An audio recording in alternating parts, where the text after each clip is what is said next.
The Education and Justice Departments are teaming up to go after Washington state laws concerning trans students. We first told you about this earlier this month. The main issue, they want to investigate whether those rules violate federal law. Fox correspondent Dan Springer is in Seattle with more.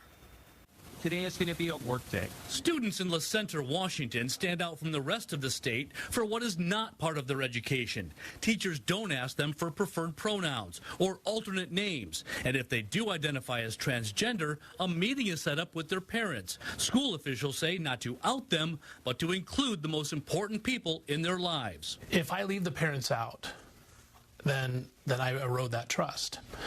And I'm expected to call home if they want to use sunscreen.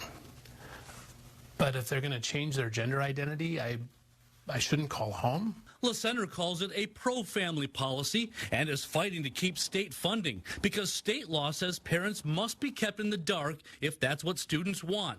2 sets of school records, one parents can see and one they can't. And that has triggered an unprecedented federal joint investigation by the Education and Justice Departments.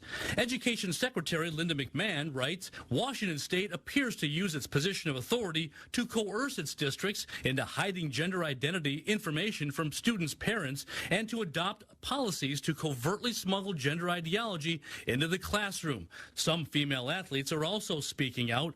Annalie Wilson says she's competed against and lost to 3 biological boys in the last year. I don't want this to keep happening to other girls. I don't want other girls to have to experience this. So if I need to talk about it and stand up for other girls, I will. But State School Superintendent Chris Reichdahl is digging in, calling the federal investigation an alarming attempt to infringe on the rights of our transgender and gender-expansive students. Millions of dollars are at stake, not only for the state of Washington, but all of its school districts. In La Center alone, 80% of its budget comes from Olympia.